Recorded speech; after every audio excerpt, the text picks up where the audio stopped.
Now let's turn to God's word, 1 Corinthians chapter 10, verses 31 to 33. కొరింథీయులకు రాసిన మొదటి పత్రిక 10వ అధ్యాయము 31 నుంచి 33 వచనాల వరకు. Whether therefore ye eat or drink, or whatsoever ye do, do all to the glory of God. Give none offense, neither to the Jews, nor to the Gentiles, nor to the church of God, even as I please all men in all things, not seeking mine own profit, but the profit of many, that they may be saved. తెలుగులో చదువుకుందాం. కొరింథీయులకు రాసిన మొదటి పత్రిక 10వ అధ్యాయము 31 నుండి 33 వచనాల వరకు. కాబట్టి మీరు భోజనము చేసినను పానము చేసినను మీరేమి చేసినను సమస్తమును దేవుని మహిమ కొరకు చేయుడి. యూదులకైనను గ్రీసు దేశస్థులకైనను దేవుని సంగమునకైనను అభ్యంతరము కలుగజేయకుడి.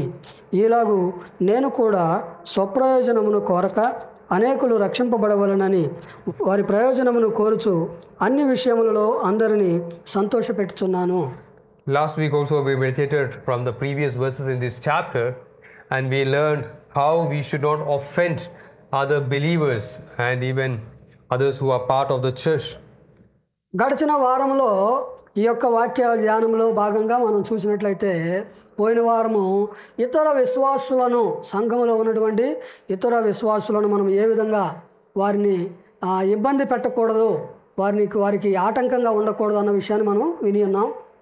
Especially on small matters like food, clothing, these kind of trivial matters of our life, we should not take it into account and cause a big fight over those issues. ముఖ్యంగా చిన్న చిన్న విషయాలు ఏంటి అంటే తినే ఆహారపు అలవాట్ల విషయంలో, కట్టుకునే వస్త్రాల విషయాలలో, మరి ధరించుకునే వాటి విషయాల్లో, ఇలాంటి చిన్న చిన్న విషయాల్లో మరి మనస్పర్ధలు తెచ్చుకొని పెద్ద పెద్ద మరి సమస్యలకి మనం కారణంగా ఉండకూడదు. We should respect the preferences of others, even those who are part of the church. సంఘములో పాలిభాగస్తులైనటువంటి వారి యొక్క ఆలోచనలను, వారి యొక్క విధానాలను కూడా మనం చక్కగా గౌరవించవలసిన వారమై ఉన్నాం. And here in today's portion, Paul is again reminding us, whatever things that we do, how we dress, what we eat, we should do everything for God's glory. మరి ఈరోజు వాక్య ధ్యానంలో భాగంగా చదివినటువంటి వాక్యంలో చూసినట్లయితే పౌలు ఏమంటున్నాడంటే, నీవు ఏమి చేసినా సరే, నువ్వు బట్టలు వేసుకున్నా, నీవు భోజనం చేసినా, నీళ్లు త్రాగినా, మరి ఏది చేసినా దేవునికి మహిమార్థంగా చేయాలని చెప్తున్నాడు. Previously Paul established that we should not take the trivial matters like food and clothing to offend others, but that doesn't mean that we engage in eating or dressing all in such a way that we cause offense to others.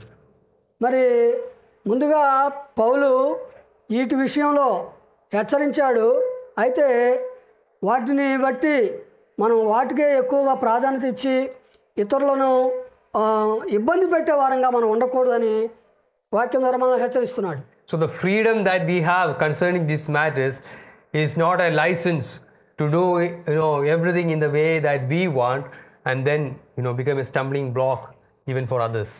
ఇక్కడ ఉన్నటువంటి స్వాతంత్ర్యం ఏమిటంటే ఆ స్వాతంత్ర్యాన్ని బట్టి మనము ఇతరులకు ఆటంకముగాను మరి అడ్డుబండగా ఉండకూడదు. That's why Paul is saying all of our life we must live for God's glory and we must do everything for God's glory. కాబట్టి పౌలు ఏం చెప్తున్నాడంటే మనం ఏది చేసినా సరే, ఏమి చేసినా ప్రతి దాని ద్వారా మనం చేసే ప్రతి దాని వల్ల దేవునికి మహిమార్థంగా చేయాలని చెప్తున్నాడు. Our whole life is for God's glory and honor. మన యొక్క జీవితం అంతా కూడా దేవునిని మహిమపరచడానికి, దేవునిని ఘనపరచడం కొరకే. There may be some children who are listening to me who may go to Sunday school. మరి ఇక్కడ కొంతమంది చిన్నపిల్లలు ఉన్నారు, వాళ్ళు వింటున్నారు, సండే స్కూల్లోకి వెళ్ళేవాళ్ళు. And in our church normally we teach from Westminster Shorter Catechism for Sunday school. మరి మన సంఘంలో సండే స్కూల్ పిల్లలకి వెస్ట్మినిస్టర్ షార్టర్ క్యాటెసిజం గురించి దానిలో నుంచి బోధిస్తుంటాం. So I have a question for Sunday school students. కాబట్టి వాళ్ళకి సండే స్కూల్ పిల్లలకు ఒక ప్రశ్న ఉంది ఇప్పుడు. What is the first question in Shorter Catechism? Shorter Catechism పుస్తకంలో ఉన్నటువంటి మొట్టమొదటి ప్రశ్న ఏంటి? And we have some Bible college students here, so I can ask them also. Sometimes they also don't know. కొంతమంది బైబిల్ కాలేజ్ విద్యార్థులు కూడా ఉన్నారు, వాళ్ళని కూడా అడుగుతున్నాను. కొన్నిసార్లు వాళ్ళకు కూడా తెలియకపోవచ్చు. మొట్టమొదటి ప్రశ్న any students who took Sunday school or gone through our catechism classes, do you remember what is the first question? ఎవరు చెప్పండి, ఎవరండి? Yeah, very good. What is the chief end of man? That is the first question. మరి మానవుని యొక్క జీవితం యొక్క ముఖ్య ఉద్దేశం ఏమిటి అన్నది మొట్టమొదటి ప్రశ్న. It's good you remember the question, but you must remember the answer also. That's more important. Question గుర్తుపెట్టుకున్నారు మంచిది, మరి ఆన్సర్ కూడా గుర్తుపెట్టుకోవాలి, అది కూడా చాలా ప్రాముఖ్యం. And in the answer says the chief end of man is to glorify God and to enjoy Him forever. ఈ ప్రశ్నకి జవాబు ఏమిటయా అంటే, మానవుని జీవితం యొక్క ముఖ్య ఉద్దేశం ఏంటి అంటే దేవునిని మహిమపరచటము, ఆయనలో మరి ఎప్పటికి కూడా ఆనందిస్తూ ఉండడమే. So the first question, when we write a book or when we make a document for people to read, what we put as the first line or in the first page is very important.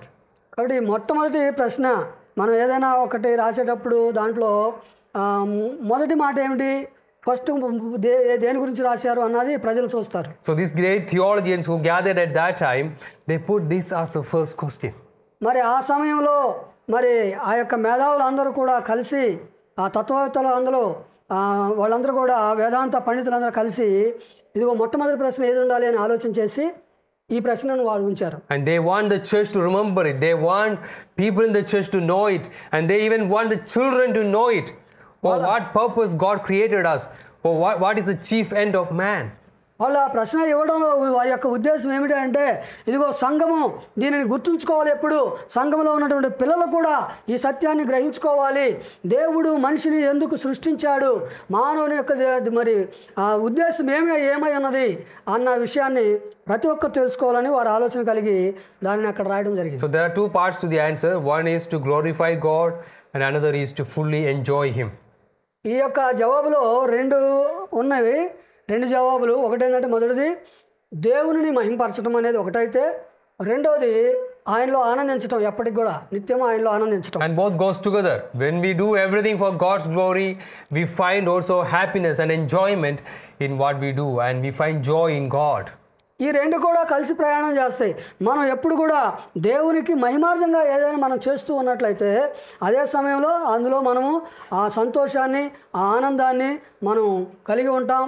వాటిని మనం ఈ రెండు ఆ విధంగా కలిసి ప్రయాణం చేస్తాయి. And this is one of the proof texts, and in those catechisms not only they give answers for our study and for our better understanding. Normally those who publish add proof texts, verses to support it, and normally this is one verse which is quoted. 1 Corinthians chapter 10 verse 31, whether therefore ye eat or drink or whatsoever ye do, do all to the glory of God. కాబట్టి మరి వారు ఇచ్చినటువంటి ఆ ప్రశ్న, అక్కడ ఇచ్చినటువంటి ఆ ప్రశ్నకి వాక్యానుసారమైనటువంటి ఆధారం ఏమిటంటే, ఈ కొరింథీయులకు రాసిన మొదటి పత్రిక 10వ అధ్యాయము 31వ వచనాన్ని ఆధారం చేసుకునే మరి వారు ఈ యొక్క ప్రశ్న ఇవ్వడం జరిగింది. ఇక్కడ ఏమని ఉన్నది, కాబట్టి మీరు భోజనం చేసినను పానము చేసినను మీరు ఏమి చేసినను సమస్తమును దేవుని మహిమ కొరకు చేయుడి అని చెప్పాడు. So we can all acknowledge God created us for His glory. మనందరికీ తెలుసు, దేవుడు మనలను తన యొక్క మహిమ కొరకు మనలను సృష్టించాడు. We are the image bearers of God. మనము దేవుని యొక్క స్వరూపాన్ని భరిస్తున్న వారము, కలిగి ఉన్న వారము. He created us in His image. Animals and other things, they are not created in God's image. But we, male and female, both of us, mankind, God created us in His image.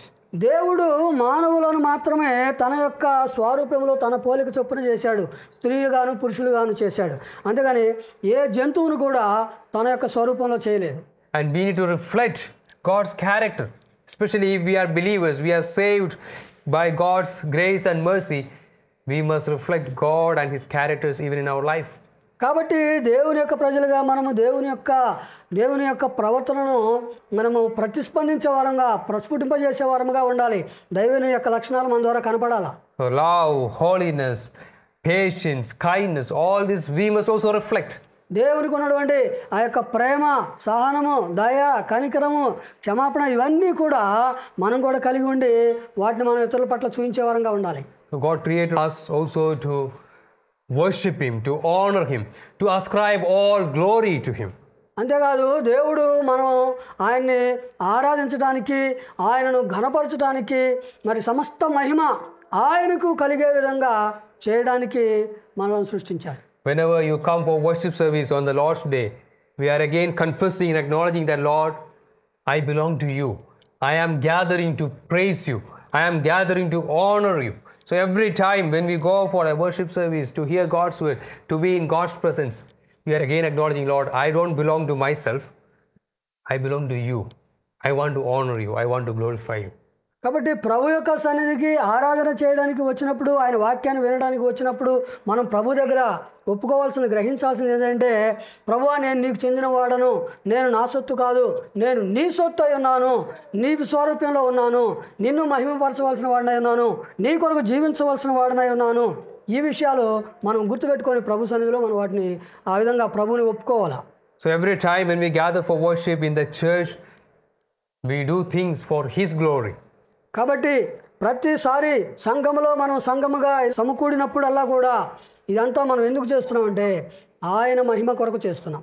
So the purpose of our worship is not to glorify some pastors or to please some men or those who are gathering in the church. The ultimate purpose of worship is to glorify God. మరి యొక్క ఆరాధన యొక్క ముఖ్య ఉద్దేశము ఏ మనిషినో గణపరచడం కాదు, ఏ వ్యక్తినో గణపరచడం కాదు, కానీ ఈ ఆరాధన యొక్క ముఖ్య ఉద్దేశం ఏంటంటే దేవునిని గణపరచడం అయి ఉన్నది. And you go for worship also not to please men, ultimately to exalt His name, to praise Him. నీవు ఎప్పుడైనా ఆరాధనకు వెళ్ళినప్పుడు మనుషులను సంతోషపెట్టడానికి కాదు కానీ వెళ్ళేది, మనము దేవుని సంతోషపెట్టడానికి, దేవుని స్తుతించడానికి, దేవుని మహిమపరచడానికి వెళ్తున్నాం. Some people, they go to church to please the pastor.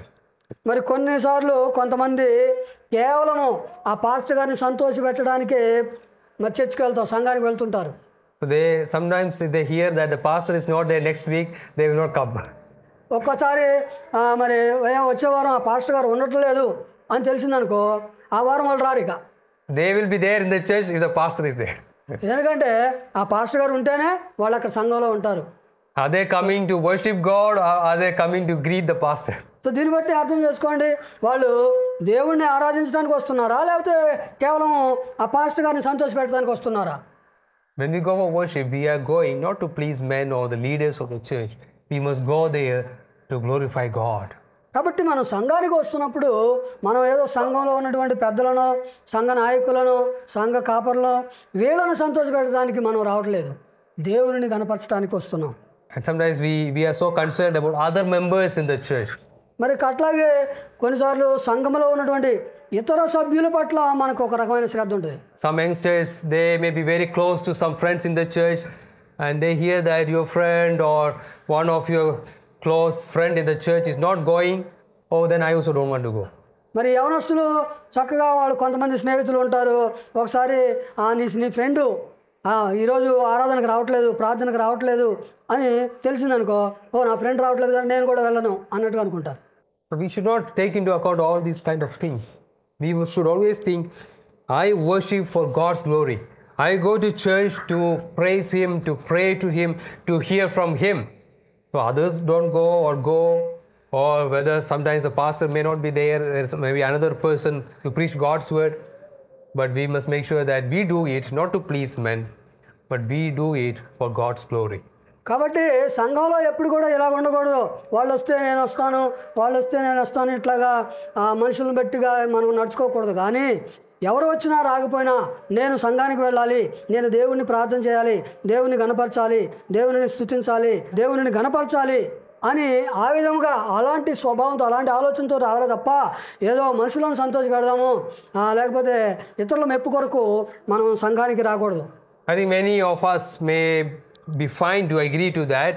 When we do worship, when we gather in God's presence, we must do everything for God's glory. కాబట్టి చాలా మంది దీనిని ఒప్పుకుంటారు. మనం ఇలాగా కూడుకున్నప్పుడు, మనం సమాజంగా చేరినప్పుడు మరి ఆ దేవుని నామ మహిమార్థంగానే మనం చేరుతున్నాం. But what about other days of our life? Okay, ఇంతవరకు బాగానే ఉంది, మరి మిగతా రోజుల్లో పరిస్థితి ఏంటి, మన జీవితం ఎలాగుంటుంది?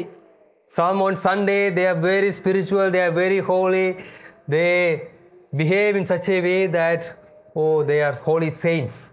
మరి కొంతమంది ఆదివారం వస్తే చాలు చాలా పరిశుద్ధులుగా అయిపోతారు, అసలు అంతో వినయంతో అతి పరిశుద్ధతతో వారు నడుచుకుంటుంటారు, వాళ్ళు పరిశుద్ధులుగా కనపడతారు. In front of pastors also they speak, they act as if Oh, they know the Bible, they listen the sermon very well. Even if they are not sleeping during sermon time, they will go and tell the pastor, oh, nice sermon, pastor, your message was good. మరి pastor ప్రసంగం అయిపోయిన తర్వాత pastor గారి దగ్గరికి వచ్చి మంచి ప్రసంగం చెప్పారు, చాలా బాగుంది, అది ఇది అని ఇలాగ చెప్తుంటారు. ప్రసంగం చేసేటప్పుడేమో నిద్రపోయినా సరే ప్రసంగం అయిపోయినాక వచ్చి పాస్టర్ గారు చాలా బాగా చెప్పారు, చాలా వర్తమానం బాగుంది అని మెచ్చుకుంటూ ఉంటున్నారు. Some on Sunday they are very holy and they act as very holy. మరి కొంతమంది ఆదివారం వస్తే మరి చాలా పరిశుద్ధులుగా ప్రవర్తిస్తూ ఉంటారు. And Monday when they go to their workplace or they go to their university or school where they study, the person totally changed. అలాగే సోమవారం నుండి వాళ్ళు పనిచేసే స్థలాలకు వెళ్ళినప్పుడు, వాళ్ళు చదువుకునే కాలేజీకి వెళ్ళినప్పుడు, ఆ యూనివర్సిటీకి వెళ్ళినప్పుడు, అక్కడికి వెళ్ళేసరికి ఈ వాతావరణం అంతా కూడా మారిపోద్ది. There the company is different. అక్కడ వారితో ఉన్నటువంటి ఆ సహవాసం వేరు. They are influenced by what others are doing. అక్కడ వారితో ఉన్నవారు ఏం చేస్తున్నారో దాని ద్వారా వాళ్ళు ప్రభావితం చెందుతుంటారు. Youngsters, they may engage in sinful things. And then you also come to the church, you are very active, maybe in the youth ministry of the church, but you go to campus, you follow their way. వారి యవనస్తులు ముఖ్యంగా చాలామంది లోకంలో ఉన్నటువంటి పాపం చుట్టూ పాపం వెంబడి పరిగెడుతూ ఉంటారు. చర్చిలో ఉన్నప్పుడు బాగానే ఉంటారు, చర్చిలో యూత్ మీటింగ్లో కూడా పాల్గొంటారు, అన్ని కార్యక్రమాల్లో యాక్టివ్గా ఉంటారు, పరిశుద్ధంగా ఉన్నట్టు ఉంటారు. కానీ మరి వారి కాలేజీకో క్యాంపస్కో వెళ్ళినప్పుడు అంతా కూడా ఆలోచన మారిపోద్ది, పరిస్థితులు మారిపోతాయి. And you may be a working person and then when you come to church you are very active, very good, but you go to workplace, you do things contrary to God's will and God's plan. ఒకవేళ నీవు కనుక ఏదైనా పని చేస్తూ ఉన్నట్లయితే సంఘానికి వచ్చినప్పుడు బాగానే ఉండొచ్చు, కానీ పనిచేసే స్థలానికి వెళ్ళినప్పుడు అక్కడ కూడా మళ్ళా నీ చుట్టుపక్కల వారిని బట్టి, నీతో పనిచేసే వారిని బట్టి నీ యొక్క ఆలోచన విధానం మారిపోతుంది. Some government offices, they come to church, they raise their hands, praise God, hallelujah, everything. Go to office, next day the same hands they use to take bribe. మరి కొంతమంది ప్రభుత్వ ఉద్యోగులు ఉంటారు, వారు సంఘానికి వస్తారు, సంఘానికి వచ్చి హల్లెలూయా స్తోత్రం అని చెప్తారు, ప్రార్థన చేస్తారు. మరి సోమవారం మళ్ళీ వాళ్ళ ఆఫీస్కి వెళ్ళినప్పుడు అదే చేత్తో లంచాలు తీసుకోవడానికి చేతులు చాపుతారు. Then next Sunday with the same hand they will come, what they took as bribe, maybe they will calculate 10% and give to pastor, give to the church. మళ్ళీ వచ్చే ఆదివారం ఈ వారం అంతట్లో కూడా ఎంత లంచాలు తీసుకున్నారో ఆ లంచాల్లో 10వ భాగం ఎంతో లెక్కలేసుకొని అది తీసుకొని అదే చేతులతో సంఘానికి వస్తారు. So they act very holy, but actually from Monday to Saturday they live in unholy life. చూడండి, ఇలాంటి సందర్భాల్లో మరి వారు ఆదివారం మాత్రం చాలా పరిశుద్ధులుగా ప్రవర్తిస్తూ ఉన్నారు. మరి సోమవారం నుంచి శనివారం వరకు చూస్తే ఆ పరిశుద్ధత వాళ్ళ జీవితంలో కనపట్టలేదు. But are we supposed to live like that? Paul says, no, every day of our life, everything that we do, not only worship, everything that we do in our day-to-day life, we must engage for God's glory. అయితే నిజానికి మరి మనం అలా జీవించాలా అంటే అలా జీవించకూడదనే పౌలు చెప్తూ ఉన్నాడు. ప్రతిరోజు కూడా, ప్రతి నిమిషము కూడా, ప్రతిసారి ఏది చేసినా దేవుని మహిమార్థంగా మనం చేయాలని దేవుని వాక్యం మనకు హెచ్చరిస్తుంది. So how you work, what you do in your workplace, how you study, what you do in your study place, it matters. You must engage in that also for God's glory. కాబట్టి నీవు ఏం చదువుతూ ఉన్నావు, నీవు ఏ విధంగా నీ duty చేస్తున్నావు, నీ పని చేసే స్థలంలో నువ్వు ఏ విధంగా ఉంటున్నావు, ఆయా ప్రాంతాల్లో ఏ విధంగా నువ్వు నడుచుకుంటున్నావు, ఇది దేవుని నామ మహిమార్థంగా నీవు చేస్తున్నావా లేదా, అది ప్రశ్న. You know, the places where you work, places where you study, these are God's appointed places for you to be a witness for His name. కాబట్టి నీవు చదువుతున్నటువంటి స్థలాలు లేదా నీవు పని చేస్తున్నటువంటి స్థలాలు దేవుడు నిన్ను అక్కడ నియమించాడు, అక్కడ ఉంచాడు. ఎందుకు? దేవుని నామ మహిమార్థంగా. When you engage in sinful things, when you misbehave in workplace or in the places where you study, others will know he or she is a Christian and she or he goes to church every Sunday, but then come to the college or come to the workplace, she is behaving in this way. ఇప్పుడు మరి నీవు కనుక ఈ లోకపు అలవాట్లు ఆ లోకస్తుల వలె మరి పాప కార్యాల్లో కనుక నీవు ఉన్నట్లయితే నీతో ఉన్నవారు ఏమనుకుంటారు? ఓ, ఈ సహోదరుడు ఈ సహోదరి వాళ్ళు క్రైస్తవులు అయినప్పటికీ ఆదివారం ప్రార్థనకు వెళ్తారు, మిగతా రోజులు అంతా మనతో కలిసిపోతారులే అనుకుంటారు. Hardly many Christians are living like that. మరి అనేక మంది క్రైస్తవులు ఈ విధంగా జీవిస్తున్నారు. ఇది చాలా బాధాకరమైన విషయం. They are just Sunday Christians. వారు ఆదివారపు క్రైస్తవుల వలె ఉంటున్నారు. Monday to Friday they are given to the devil, given to the world. సోమవారం నుంచి శుక్రవారం వరకు అంతా ఇక పూర్తిగా అపవాది యొక్క అధికారంలో వారు ఉంటారు. వారు లోకంలోనే కలిసిపోతారు. You know, our great freedom fighter and the father of our nation, Mahatma Gandhi, he said in this way one time. మన యొక్క మరి జాతిపిత అయినటువంటి మహాత్మా గాంధీ గారు ఓసారి ఈ విధంగా చెప్పారు. I think it is he who said, if I may be wrong, I remember it as he said. అది మరి ఆయన చెప్పారని నేను అనుకుంటున్నాను. So one person tried to make him a Christian, so he went and had a conversation with him and he asked Gandhi, why can't you be a Christian? ఒక వ్యక్తి అతని దగ్గరికి వెళ్ళి అతనికి దేవుని మాటలు చెప్పి మరి అతన్ని క్రైస్తవుడిగా చేయాలని అనుకొని వెళ్ళి గాంధీ గారు మీరు ఎందుకు క్రైస్తవులు కాకూడదు అని ప్రశ్నించాడు. I think he replied in this way, I like your Christ, but I don't like Christians. అప్పుడు గాంధీ గారు ఏం చెప్పారంటే, అయ్యా నాకు యేసుక్రీస్తు నాకు ఇష్టమే, కానీ మరి క్రీస్తును వెంబడించే క్రైస్తవులు అంటే నాకు ఇష్టం లేదు అన్నాడు. I think many unbelievers will say the same. మరి అనేక మంది అవిశ్వాసులు ఇలాగే చెప్తూ ఉంటారు. They like the teachings in the Bible, they like to hear about Lord Jesus Christ, but many Christians in the workplace, in the places where we study, in the way we deal with unbelievers, we live in sinful life and we don't have a good testimony. So they don't like us as friends, or they know the faith is not reflected actually in our life. కాబట్టి మరి అనేక మంది వారు దేవుని యొక్క వాక్యాన్ని ఇష్టపడతారు, యేసుక్రీస్తు బోధలు అంటే వారికి ఇష్టం ఉంటుంది. కానీ మరి వారు సమాజంలోనికి వెళ్ళినప్పుడు సోమవారం శుక్రవారం దాకా ఈ లోకంలో కలిసిపోవడం ద్వారా, అలాంటి వారు చెప్పడం ద్వారా ఈ మాటలు వారి జీవితంలో ఎక్కువ ప్రభావితం చూపించలేకపోతున్నవి. అనేక మంది క్రీస్తు యొద్దకు రావట్లేదు.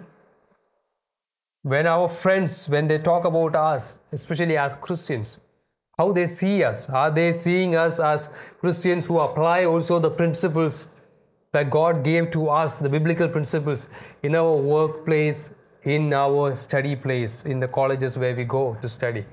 కాబట్టి నీ స్నేహితులు, నీతో ఇరుగు పొరుగు వారు నిన్ను చూసినప్పుడు, నిన్ను చూసి ఇదిగో ఇతడు నిజమైనటువంటి క్రైస్తవ విలువలు కలిగిన వాడు, వారు పనిచేస్తున్న స్థలాల్లో, వారు చదువుకుంటున్నటువంటి కాలేజీల్లో ఆ విధంగా ఆ వాక్యానికి లోబడి వారు జీవిస్తున్నారు, క్రైస్తవ జీవితానికి తగినట్టుగా జీవిస్తున్నారు అని వాళ్ళు చెప్పగలరా? That doesn't mean that, oh, you have to go to your workplace and campus all the time, read the Bible, preach the gospel, pray. That's not what I am saying. మరి వాళ్ళు అలాగా నిన్ను అనుకోవాలంటే నువ్వు వెళ్ళిపోయి పొద్దాగల నీ పనిచేస్తున్న స్థలాల్లో, నువ్వు చదువుకున్న కాలేజీలో వెళ్ళి ఎప్పుడు బైబిల్ చదువుతూ కూర్చోవడం, ప్రార్థన చేసుకోవడం, వచ్చిన వాళ్ళకి దేవుని యొక్క వాక్యం చెప్పాలని కాదు దాని అర్థం. Some people are like that. They are very over spiritual. కొంతమంది మరి అధికమైనటువంటి స్పిరిచువాలిటీ కలిగి అట్లా ప్రవర్తిస్తుంటారు. They go to office maybe 9:30 or 10 o'clock. వారు 9కో 10 గంటలకో ఆఫీస్కి వెళ్తారు. Instead of doing the work that the boss assigned, వారు వాళ్ళ అధికారి ఇచ్చినటువంటి పని చేయడానికి ముందుకు బదులుగా 1.5 hours of reading the Bible and praying. ఏం చేస్తారు, వాళ్ళు ఒక గంటన్నర వాక్యం చదువుకొని ప్రార్థన చేసుకుంటారు. An afternoon go and disturb others. I want to share the gospel, and others also cannot work. మరి మధ్యాహ్నం వాళ్ళ దగ్గరికి వెళ్ళి కొంతమందికి మీ వాక్యం చెప్పాలని ప్రయత్నం చేస్తారు, వాళ్ళు కూడా పని చేయకుండా డిస్టర్బ్ చేస్తారు. No, that's not right. అలా చేయడం మంచిది కాదు. We must be faithful to the work that the Lord has given to us. దేవుడు మనకి ఏ పని అయితే అప్పగించాడో ఆ పనిలో మనం దేవునికి నమ్మకంగా ఉండాలి. If you are working in a company, they give you salary for the work that you do, and God expects us to be hardworking, to be faithful in the work that God gave to us. మనం దేవుడు ఒకవేళ నువ్వు ఏదైనా కంపెనీలో పని చేస్తున్నట్లయితే ఆ పని చేస్తున్నందుకు వారు నీకు జీతం ఇస్తున్నారు కాబట్టి జీతం తీసుకుంటున్న ఆ పనిని నీవు నమ్మకంగా చేయాలి అని దేవుడు ఆ పనిని మనకు అప్పగిస్తున్నాడు. In the fourth commandment, the Lord said, remember the Sabbath day, and the Lord also said, 6 days we must labor, we must work hard. మరి 4వ ఆజ్ఞలో మనం చూసినట్లయితే ప్రభు మరి ఏమని హెచ్చరించాడంటే, విశ్రాంతి దినాన్ని జ్ఞాపకం చేసుకోండి అని చెప్పేసి పరిశుద్ధంగా ఆచరించడానికి జ్ఞాపకం చేసుకోమని చెప్తూ, ఇదిగో 6 దినములు కష్టపడి పని చేయాలి, ప్రభు కూడా పని చేశాడని చెప్తున్నాడు. So whatever area we work, it is our duty to work hard because God commanded us to do that. కాబట్టి మనం ఏ పనిలో ఉన్నప్పటికీ ఆ పని దేవుడు మనలను చేయడానికి ఆజ్ఞాపించాడు కాబట్టి మనం ఆ పని నమ్మకంగా చేయాలి. So if you are a student studying in college, it's your duty to attend lectures faithfully, to do the assignments, to do well according to your capacity. I am not saying all of you will become very top rank holders, but according to your ability, you must do well. కాబట్టి ఒకవేళ నీవు విద్యార్థి అయితే నీ బాధ్యత ఏమై ఉన్నది? క్లాసులకన్నిటి కూడా అటెండ్ అవ్వడము, ఇచ్చినటువంటి హోంవర్క్ చేయడము, అందులో చక్కగా మరి ఎప్పుడు పని అప్పుడు నువ్వు చేసుకుంటూ వెళ్ళాలని. అంతేగాని నువ్వు బాగా మంచి ర్యాంకు రావాలి అది నేను అంటలేదు. కానీ నీవు ఉన్న స్థలంలో, నీవు చదివే స్థలంలో నీకు అప్పగించబడిన పనిని నీవు చేయాలి అని చెప్తున్నా. And when we do well, we also develop friendships in our workplace, in the places where we study, and the Lord will open opportunities for us to share the gospel, maybe to visit them after working hours, to talk to them about Lord Jesus Christ. And when we say, they will also have some respect for what we are saying. కాబట్టి నీవు ఉన్న స్థలంలో నీకు అప్పగించబడిన పనిని నీవు నమ్మకంగా జరిగిస్తున్నట్లయితే, చదువుకునే వాళ్ళు చదువుకోవడము, పనిచేసేవారు పని చేయడము, ఆ పనిని నమ్మకంగా చేస్తున్నప్పుడు దేవుడు ఇదిగో నీ యొక్క ఇరుగు పొరుగు వారికి, నీ స్నేహితులకు, నీతో ఉన్నవారికి దేవుని యొక్క వాక్యాన్ని పంచుకోవడానికి కూడా దేవుడు అవకాశం ఇస్తారు. ఆ విధంగా వారు కూడా ప్రభు యొద్దకు రావడానికి అవకాశం ఉంటుంది. So if you tell the truth, if you are straightforward, do the work that you do, others also will respect you, honor you. And when you share about Lord Jesus Christ to others, they will be interested to listen.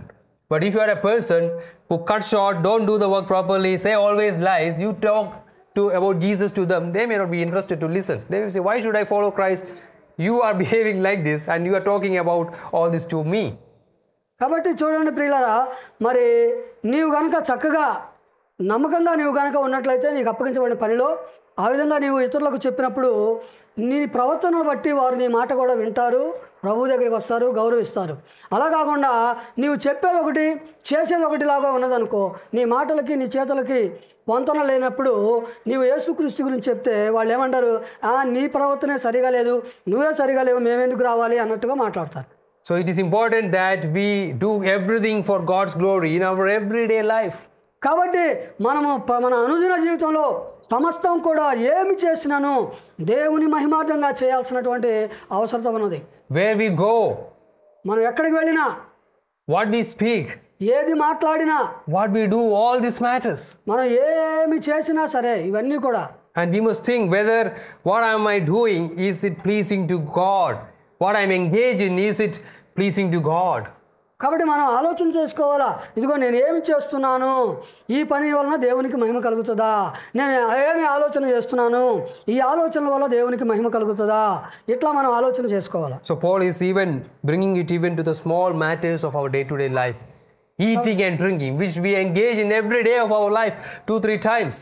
కాబట్టి చిన్న చిన్న విషయాలైనటువంటివి మన అనుదిన జీవితంలో ప్రతిరోజు మనం చేసే ఆ పనులను పౌలు మనకి జ్ఞాపకం చేస్తున్నాడు. అవి భోజనం చేసినా, పానం చేసినా, ఇవి ప్రతిరోజు చేసే పనులే. I said if we worship God, we must glorify God. నేను చెప్పాను, మరి నీవు కనుక దేవుని ఆరాధిస్తే దేవుని మహిమపరిచే విధంగా ఆరాధన చేయాలి. When we work in the places where we work, where we study, we must glorify God. అట్లాగే నీవు పని చేసే స్థలంలో, నీవు చదువుకునే స్థలంలో నీవు దేవుని మహిమపరచాలి. And then even Paul says not only that, even small things like the food we eat and drink for God's glory. అంతేకాదు పౌలు ఇంకా ఏం చెప్తున్నాడంటే, చిన్న చిన్న విషయాలైనటువంటి నువ్వు భోజనము మరి పానము ఈ విషయాలు కూడా చెప్తున్నాడు. So you see what Paul is conveying to us. చూడండి మరి పౌలు ఏ విధంగా ఎలాగా మనకు తెలియజేస్తూ ఉన్నాడు. There is no trivial thing or small thing in our life in which God is not interested. కాబట్టి మన జీవితంలో ప్రతిదీ కూడా దేవునికి ప్రాముఖ్యమైనదే, ప్రతి చిన్న విషయం కూడా. How we eat, what we eat, how we dress, what we dress, where we go, where we don't go, all this matters. కాబట్టి మనం ఏమి తింటున్నాము, ఎలా తింటున్నాము, ఏమి తాగుతున్నాము, ఎలాంటి బట్టలు వేసుకుంటున్నాము, ఎక్కడికి వెళ్తున్నాము, ఏం మాట్లాడుతున్నాము, ఇవన్నీ కూడా చాలా ప్రాముఖ్యమైనవి. Every decisions in our life we must make according to God's will, according to God's guidelines. మరి మన జీవితంలో మరి ప్రతి ఒక్క నిర్ణయము దేవుని యొక్క ఆలోచన చొప్పున, దేవుని యొక్క మాటల చొప్పున మనం నిర్ణయం తీసుకోవాలి. So Christian life, God has called us in such a manner that every aspect of our life is for God's glory, for God's honor.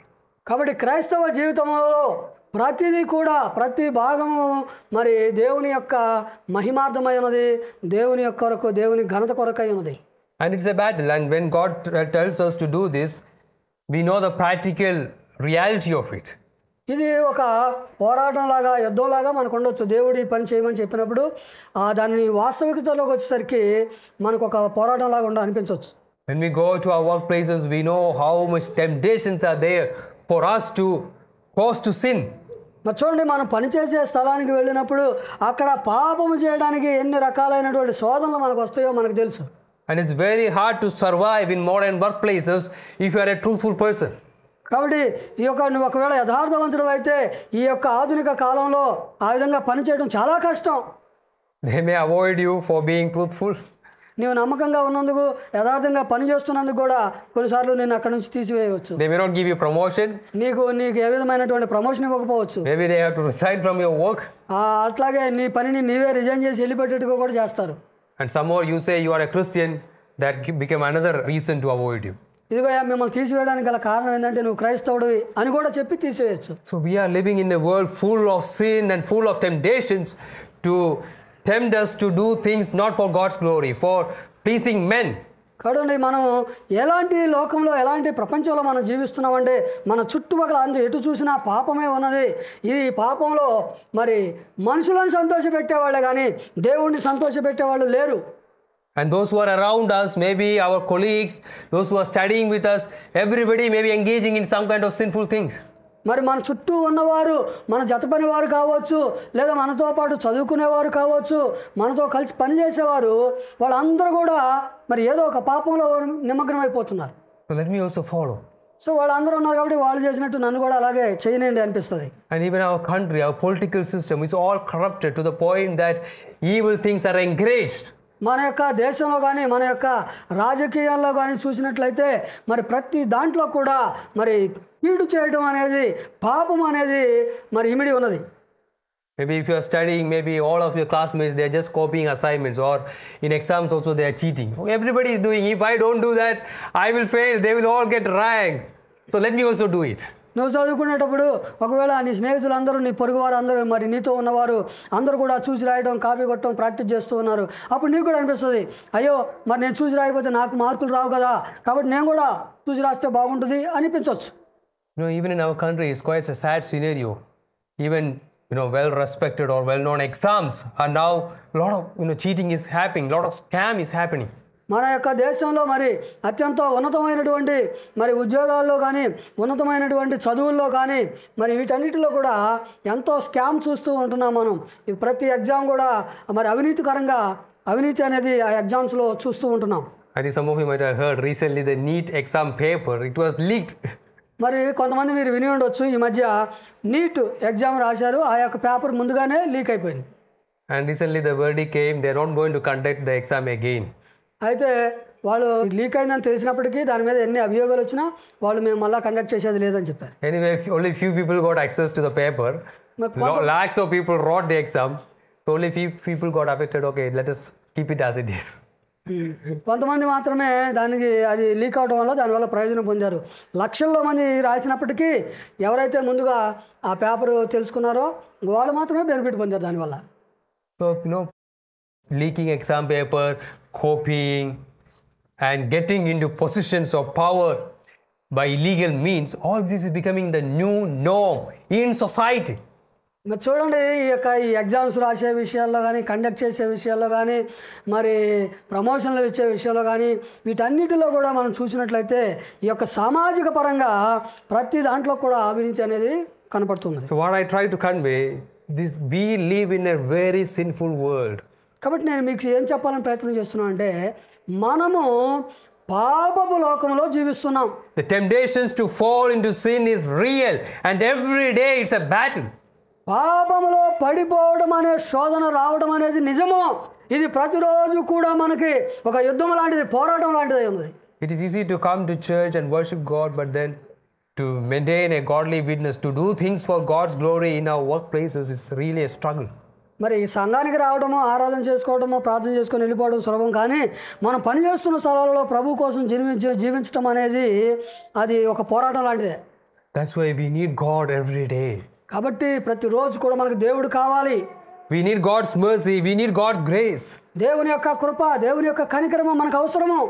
Because every day we have new battles to face. ఎందుకంటే ప్రతిరోజు కూడా మన యొక్క జీవితంలో అనేకమైనటువంటి మరి పోరాటాలు ఎదురవుతూ ఉంటాయి. Unless God helps us, we will fall. దేవుడు మనకు సహాయం చేయకపోతే మనం ఆ యొక్క శోధనలో పడిపోతాం. That's why it's important that we seek God. కాబట్టి మనము దేవుణ్ణి వెతకడం అనేది, దేవుని కొరకు చూడటం అనేది ప్రాముఖ్యం, ఇది చాలా ముఖ్యమైనది. God told us to glorify Him in every aspect of our life. కాబట్టి దేవుడు ఏం చెప్పాడంటే మన జీవితంలో ప్రతి పని ద్వారా ఏమి చేసినా దాని ద్వారా దేవుని మహిమపరచాలి అని చెప్పాడు. But we cannot do it on our own. అయితే దాన్ని మనం మన యొక్క సొంత శక్తితో చేయలేం. We need Christ. మనకి క్రీస్తు కావాలి. Without Christ and His Spirit's help, we cannot fulfill what God expects of us. యేసుక్రీస్తు లేకుండా, ఆయన యొక్క ఆత్మ సహాయం లేకుండా దేవుని యొక్క వాక్యం మన దగ్గర నుంచి ఏమి ఆశిస్తుందో దాన్ని మనం చేయలేం. Our hearts must be truly changed. కాబట్టి మన యొక్క హృదయాలు మార్పు చెందుతూ ఉండాలి. We must truly put our hope and faith in Christ. మనము నిజముగా యేసుక్రీస్తునందు విశ్వాసము, నిరీక్షణ కలిగి ఉండాలి. So when we go to Christ and ask for His help, acknowledging our situation, God will give us wisdom and guidance how to deal with all these temptations and the struggles in our day-to-day life. కాబట్టి మనం ప్రభు యొద్దకు వెళ్ళి మన యొక్క స్థితిని ఆయనకు చెప్పుకొని ఆయన సహాయం కనుక మనం అడిగినట్లయితే ప్రభు ఆ పరిస్థితులను ఎదుర్కోవడానికి అవసరమైనటువంటి ఆ శక్తి సామర్థ్యాన్ని మనకు అనుగ్రహిస్తాడు.